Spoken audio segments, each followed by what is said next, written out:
آپ کو معلوم ہے کہ ایک مکڑی بچے پیدا کرنے کے بعد بچوں کے باپ کو قتل کر دیتی ہے۔ جدید سائنسی تحقیق نے یہ بات پروو کی ہے کہ ایک مادہ مکڑی بچوں کو پیدا کرنے کے بعد وہ جو بچوں کا باپ نر مکڑی ہوتی ہے اس کو قتل کر کے گھر سے باہر پھینک دیتی ہے۔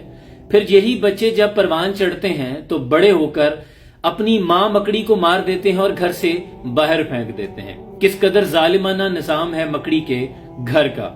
اب آ جائیں قرآن کریم کی سورہ العنکبوت پر۔ عنکبوت عربی میں مکڑی کو کہا جاتا ہے۔ کیا وجہ ہے، کیا حکمت ہے کہ اللہ نے پوری سورت کا نام ہی مکڑی کے نام پر رکھ دیا اور قرآن کریم میں فرمایا کہ گھروں میں سب سے زیادہ کمزور گھر مکڑی کا ہے اگر انسان علم رکھتے۔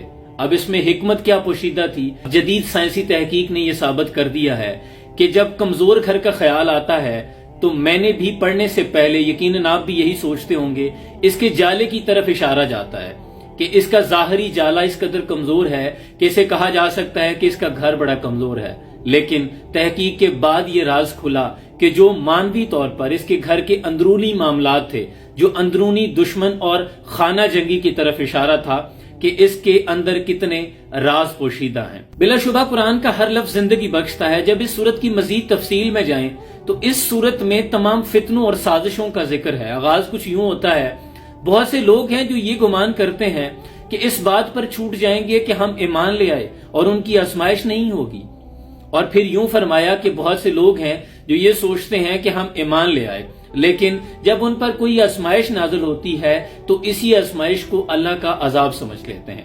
اس صورت میں یعنی بہت سے فتنوں کا ذکر کیا گیا۔ اب سوال ذہن میں یہ آتا ہے کہ فتنوں کا مکڑی اور اس کے جالے سے کیا تعلق؟ اس مکڑی کے جالے کو عام نہ سمجھے، اس میں بہت سے راز پوشیدہ ہیں۔ یہ مکڑی کا جالا اپنے دشمن کو کیپچر کرنے کے لیے ہنی ٹریپ بھی ہوتا ہے، اور اس کے جالے کا اشارہ زندگی میں ہمارے لیے بہت سی سازشوں اور فتنوں کی طرف اشارہ ہے کہ یہ زندگی اسی طرح الجھی ہے جس طرح ایک مکڑی کا جالا، اور مکڑی کی اپنی زندگی جس کے بارے میں آپ کو بتا چکا ہوں۔ اب سورہ نمل کی طرف چلیں، یعنی قرآن کی ایک ایک جو سورہ ہے اس میں کتنے راز پوشیدہ ہیں، اللہ نے نام بھی رکھا ہے تو کتنی حکمتوں کے ساتھ۔ سورہ نمل، نمل عربی میں چیونٹی کو کہا جاتا ہے۔ اب یہ بہت ڈیٹیل کے ساتھ ایکسپلینیشن ہے لیکن میں اختصار کے ساتھ تعارف کیے دیتا ہوں کہ جب حضرت سلیمان علیہ السلام اپنا لشکر لے کر نکلے، یہ قرآن کا ترجمہ ہے، تو ایک چینٹی دوسری چینٹی سے کہنے لگی کہ اپنے بلوں میں گھس جاؤ، حضرت سلیمان علیہ السلام کا لشکر آ رہا ہے، کہیں ایسا نہ ہو کہ تم رون دی جاؤ، یعنی مسل دی جاؤ۔ حضرت سلیمان علیہ السلام کو چونکہ زبانوں پہ عبور تھا، انہوں نے چینٹی کی آواز کو سن لیا اور اپنے لشکر کی ڈائریکشن کو چینج کر دیا۔ اب چینٹیوں کے پر جب ریسرچ کی گئی کہ ایک سورہ کا نام کیوں رکھ دیا گیا نمل، تو چینٹیوں کے بارے میں آتا ہے کہ ان کو بارش ہونے سے پہلے ہی خبر ہو جاتی ہے کہ بارش ہونے والی ہے، یعنی یہ ہوا میں نمی کے تناسب کو کیلکولیٹ کر لیتی ہیں، اور اسی سسٹم سے کاپی کیا گیا ہمارا جو نظام ہے جس کے تحت ہمیں بتایا جاتا ہے کہ بارش کی پریڈکشن ہے، بارش ہونے والی ہے۔ اس سسٹم کو ہائیڈروفالی کہتے ہیں جو چینٹی کے اندر موجود ہے، اور چینٹی جب راستے میں چلتے ہوئے آپ نے دیکھا ہوگا کہ چینٹی دوسری چینٹی کے منہ کے ساتھ منہ جوڑ کر آگے گزر جاتی ہے، یعنی یہ بات بھی نہیں کرتی، اس کے منہ کے اندر سے ایک سلائیوا سا نکلتا ہے، ایک مواد نکلتا ہے جو دوسری چینٹی کے منہ پر یہ مل دیتی ہے، اس میں ایک کوڈڈ میسج ہوتا ہے، دوسری چینٹی اسی میسج کو سمجھ آتی ہے کہ وہ چینٹی کیا کہنے والی تھی۔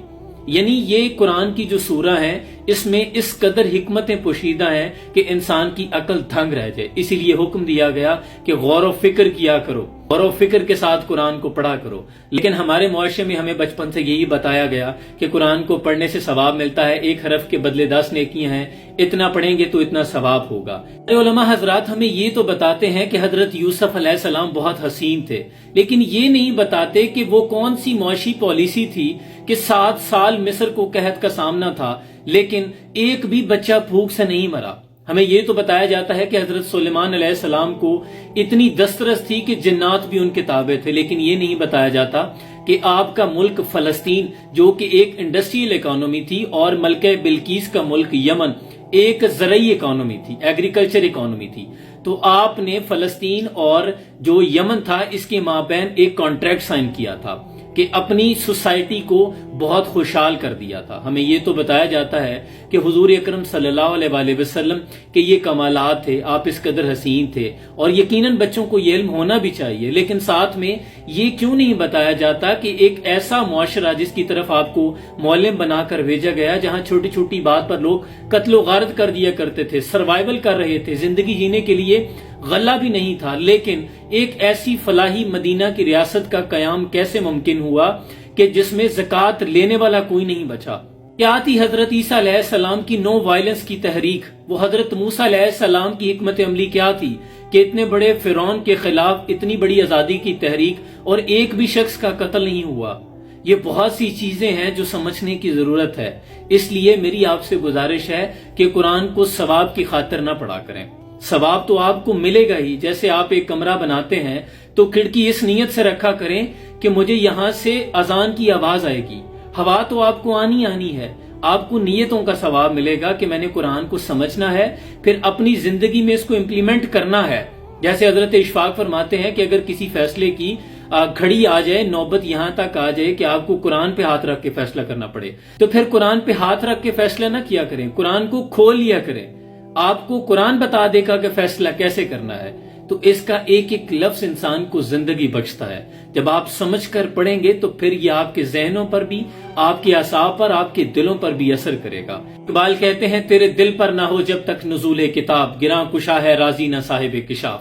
جب تک یہ قرآن تیرے دل پر نزول نہیں کرتا تب تک تو تفسیر رازی کا مطالعہ کر، تفسیر کشاف کا مطالعہ کر، تجھے کچھ سمجھ نہیں آئے گا. افسوس ہمارے معاشرے میں جب کوئی مرنے کے قریب ہوتا ہے تو روح اٹک جاتی ہے، تو کہتے ہیں اس کے سرانے سورہ یاسین پڑھو تاکہ اس کی روح آسانی سے نکل جائے.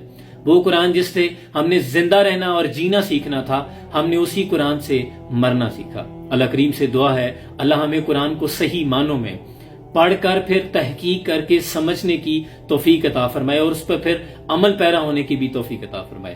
بہت سا پیار، سلام پہنچے.